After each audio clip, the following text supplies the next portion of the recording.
موت کے بعد آپ جائیں گے اللہ کے پاس، لیکن دو صورتیں ہوں گی۔ اللہ کے پاس جب آپ جائیں گے یا تو آپ کا استقبال ہوگا یا آپ کو دھتکار دیا جائے گا۔ مجرم اور مسلم دو صورتوں میں ایک صورت ضرور ہے۔ آج کا مسلمان مجرم ہے، اس نے اللہ کی یاد کو بھلا دیا ہے، اس نے دنیا کو حقیقت سمجھ لیا ہے، یہ ظاہر کے لیے زندگی گزار رہا ہے، اس کا مدعا زندگی گزارنے کا ظاہر ہے، باطن حقیقت یہ اپنی حقیقت سے غافل ہے، اس نے اپنے اللہ کو بھلا دیا ہے، اللہ سے اس کا نہ کوئی رابطہ ہے نہ یہ کرنا چاہتا ہے۔ اللہ سے رابطہ کرنا جو ہے وہ ہماری پہلی ضرورت ہے۔ اعوذ باللہ من الشیطان الرجیم، بسم اللہ الرحمن الرحیم، اللہم صلی علی سیدنا محمد معدن الجود والکرم وآلہ وسلم۔ سامعین و ناظرین اکرام، السلام علیکم ورحمۃ اللہ وبرکاتہ۔ آج کا ہمارا موضوع یہ ہے کہ انسان کیوں پریشان ہے۔ دیکھیں، جو بھی راستہ بھٹک جائے وہ پریشان ہوگا، یہ ایک عام سمجھ میں آنے والی بات ہے۔ مطلب یہ ہے، میں مثال آپ کو دیتا ہوں۔ فرض کریں کوئی آدمی مردان سے جا رہا ہے لاہور، اور بیچ کوئی ایک راستہ آئے اور وہ بھٹک جائے اور غلط راستے پر چل پڑے۔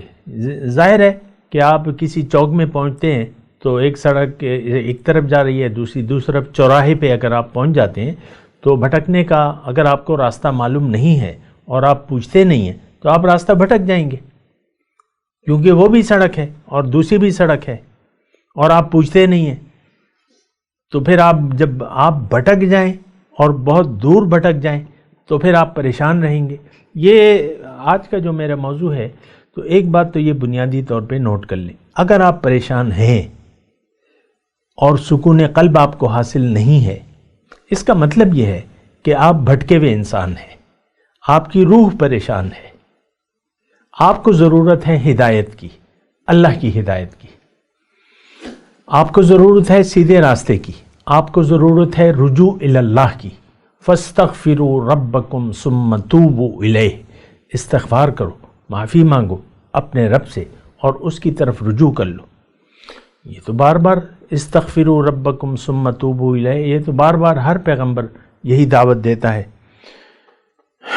فاستقیموا الیہ واستغفروا، اللہ کی طرف کھڑے ہو جاؤ، اس کی طرف رخت سفر باندھ لو اور اس سے معافی مانگو۔ غلط مقاصد ہے۔ ہم اصل میں دیکھیں، میں آپ کو صحیح بات بتا رہا ہوں، آپ سے میرا کچھ لینا دینا نہیں ہے اور صرف خیرخواہی ہے، آپ سے کسی بھی چیز کا میں طالب نہیں ہوں، تو میں صرف آپ کی خیرخواہی کے لیے عرض کر رہا ہوں کہ آپ پریشانی کی اصل وجہ کو جانیں۔ یہ تو ظاہری پھر وجوہات بن جاتی ہیں۔ بیگم صاحبہ کہتی ہیں میری ساس ایسی ہے، جٹھانیاں ایسی ہیں، یہ ایسی ہے، وہ ایسی ہے، بس آپ اسی میں، شوہر بیوی سے گلہ مند ہے، بیوی شوہر سے گلہ مند ہے، میرا شوہر ایسا ہے اور ویسا ہے اور بچے ایسے ہیں اور یہ ہے اور وہ ہے۔ یہ ساری دنیا کی پریشانیاں جو ہیں، یہ کوئی پریشانیوں کی بات ہے نہیں، یہ بات نوٹ کر لیں۔ دنیا کی کوئی پریشانی آپ کو نہیں ہونی چاہیے، بس اپنا کام سیدھے طریقے سے کرتے رہیں۔ اصل پریشانی تو یہ ہے کہ آپ دنیا میں جس مقصد کے لیے آئے ہیں تو آپ اپنی منزل بدل لیں، راستہ بھٹک جائے تو پھر آپ پریشان رہیں گے۔ یہ بات نوٹ کر لیں، یہ تو میں دیکھیں اپنے آپ سے نہیں کہہ رہا، یہ ایک جنمن بات ہے۔ من اعرض عن ذکری فإن له معیشۃ ضنکا، قرآن کی آیت ہے۔ جس نے بھی میری یاد سے منہ موڑ لیا تو وہ بدحال زندگی گزارے گا، وہ بھٹکا ہوا ہے۔ بھٹکا ہوا مسافر تو کبھی بھی خوش نہیں رہ سکتا، مطمئن، جب تک وہ راستے پہ نہ آئے۔ دیکھیں، علاج ایک ہے، منزل آپ اپنے اصل کی طرف رجوع کریں۔ انا للہ و انا الیہ راجعون، آپ چاہیں یا نہ چاہیں آپ کو واپس جانا ہے۔ موت کے بعد آپ جائیں گے اللہ کے پاس، لیکن دو صورتیں ہوں گی۔ اللہ کے پاس جب آپ جائیں گے یا تو آپ کا استقبال ہوگا یا آپ کو دھتکار دیا جائے گا۔ مجرم اور مسلم دو صورتوں میں ایک صورت ضرور ہے، آج کا مسلمان مجرم ہے، اس نے اللہ کی یاد کو بھلا دیا ہے، اس نے دنیا کو حقیقت سمجھ لیا ہے، یہ ظاہر کے لیے زندگی گزار رہا ہے، اس کا مدعا زندگی گزارنے کا ظاہر ہے، باطن حقیقت یہ اپنی حقیقت سے غافل ہے، اس نے اپنے اللہ کو بھلا دیا ہے، اللہ سے اس کا نہ کوئی رابطہ ہے نہ یہ کرنا چاہتا ہے۔ اللہ سے رابطہ کرنا جو ہے وہ ہماری پہلی ضرورت ہے۔ دیکھیں میں ایک چھوٹی سی مثال دیتا ہوں، ایک سکول ہے، بہت بڑا سکول ہے، 2000 بچے پڑھ رہے ہیں، 100-150 اساتذہ ہیں، ایک نیا استاد اپوائنٹمنٹ ہو جاتی ہے اس کو، اور سکول میں وہ جاتا ہے اور اپنی ڈیوٹی سنبھالنے کے لیے، تو کیا یہ ممکن ہے کہ وہ اسکول کے پرنسپل سے رابطہ نہ کرے، ایڈمنسٹریشن کی طرف نہ جائے کہ بھئی میری ڈیوٹی کیا ہے، میں نے کون سی کلاس کو پڑھانا ہے، کیا پڑھانا ہے، مجھے بتائیں، اپوائنٹمنٹ تو ہو گئی ہے اور میری تنخواہ آپ نے لگا دی ہے، جو بھی ہے، تو مجھے کیا کرنا ہے؟ کیا ایسا ہو سکتا ہے کہ نیا آنے والا ٹیچر انتظامیہ سے، پرنسپل سے رابطہ ہی نہ کرے، وہ بیٹھ جائے کیفیٹیریا میں، بڑی سردی کا موسم ہے، دھوپ لگ رہی ہے، بڑی اچھی ہے، چائے پہ چائے، بسکٹ پہ بسکٹ، کھانے پہ کھانا، اور بس کیا ایسا ممکن ہے؟ ایسا نہیں ممکن۔ دیکھیں جب آپ کی اپوائنٹمنٹ ہو گئی ہے تو آپ کو رابطہ کرنا پڑے گا انتظامیہ سے، پرنسپل سے۔ ہمیں یہ دنیا جو ہے اللہ تعالیٰ نے، یہ کائنات بلکہ اللہ تعالیٰ نے ہمارے لیے بنائی ہے اور ہمیں یہاں پر بھجوا دیا ہے، اور ایک ذمہ داری ہے ہمارے لیے کام ہے جو ہم نے کرنا ہے۔ اگر ہم نے انتظامیہ سے، ایڈمن سے رابطہ نہ کیا، اپنے اللہ سے رابطہ نہ کیا، تو پھر تو ہم بھولے یعنی بھٹک کر زندگی گزاریں گے۔ ہم تو بس یہ وہ کہتے ہیں نا کہ کھا لے پی لے جی لے، یہ آپ اپنے جملوں کو تو دیکھیں نا، مائی لائف اور مائی سٹائل، میری مرضی ہے، میں اپنی مرضی سے زندگی ہم اللہ کی مرضی کی تلاش میں نہیں ہے، اپنی مرضی سے آج کا انسان بلکہ مسلمان زندگی گزار رہا ہے۔ یہ کہتا ہے میں ہوں، میرے علاوہ کوئی بھی نہیں ہے، انا ولا غیری۔ اس کا عملی طور پہ وہ ہے، یہ کسی کی تابع ہونا نہیں چاہتا، اللہ سے رابطہ نہیں چاہتا، یہ اللہ سے یہ پوچھتا نہیں ہے۔ اللہ نے کہا ہے کہ دیکھو بھٹکے ہوئے انسانوں، تمہارا کیا خیال ہے؟ افحسبتم انما خلقناکم عبث وانکم الینا لا ترجعون، کیا خیال ہے تمہارا کہ میں نے تمہیں عبث بنایا ہے اور میری طرف واپس لوٹ کے نہیں آؤ گے؟ تو ہمارا یہ خیال ہے، یعنی ہماری جو لائف سٹائل ہے اس سے یوں لگتا ہے کہ ہمارا کوئی خاص مقصد حیات نہیں ہے۔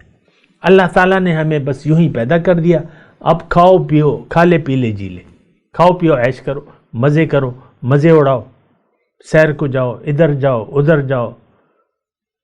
یہ کوئی عجیب سا ہم زندگی گزار رہے ہیں، اس بات پہ ذرا سوچیں۔ اللہ سے ہمارا رابطہ نہ ہے اور نہ ہم کرنا چاہتے ہیں، نہ اس کی ضرورت محسوس کرتے ہیں۔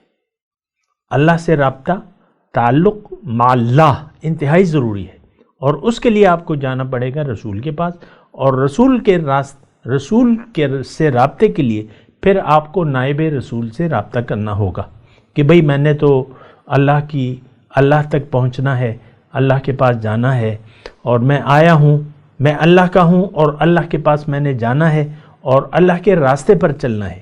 تو اگر یہ سوچ اگر آپ اپنی ٹھیک کر لیں گے اور آپ کا راستہ درست ہو جائے گا تو آپ کی پریشانیاں ختم ہو جائیں گی۔ یہ آپ کو میں کیا گارنٹی دوں گا، میں کیا پدی اور کیا پدی کا شوربہ، لیکن بات یہ ہے کہ قرآن حقیقت ہے کہ جب بھی آپ نے اپنا راستہ سمت درست کر لی، اللہ کو منزل بنا لیا، اللہ کے راستے پر رسول کے طریقے کے مطابق مقامی طور پہ ایک رہنما کو اپنے لیے مقرر کر لیا، آپ کو زندگی میں سکون آ جائے گا، چین آ جائے گا۔ یعنی دیکھیں وہی آپ کو راستہ مل جائے گا۔ تمام رسول و انبیاء اللہ کا راستہ بتانے کے لیے آئے ہیں، اللہ کی طرف دعوت دینے کے لیے آئے ہیں۔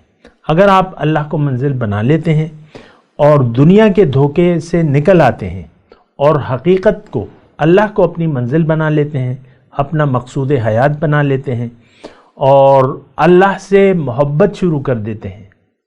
دیکھیں یہ ایک بات ہے، محبت اللہ سے، کیونکہ اللہ تعالیٰ نے مومن کی صفت یہ بیان کی ہے کہ یہ شدید محبت کرتے ہیں اللہ سے۔ تو اگر آپ اللہ سے محبت کے راستے پر چل پڑتے ہیں، اس کی تو تفصیل ہے، میں کر بھی چکا ہوں، پھر بھی انشاءاللہ آ جائے گی، لیکن اگر آپ نے اللہ کو منزل بنا لیا اور محبت سے، پیار سے اللہ کے راستے پر چلنے کے لیے آمادہ ہو گئے اور زندگی اللہ کے لیے آپ نے خاص کر دی، تو میں دیکھیں میں پھر یہ میں کے الفاظ نہیں استعمال کرنا چاہتا، کیونکہ میری کوئی حیثیت نہیں ہے، اصل تو گارنٹی اللہ تعالیٰ کی ہے۔ لہم البشری فی الحیات الدنیا، قرآن میں لکھا ہے ان لوگوں کے لیے دنیا میں بھی خوشخبری ہے۔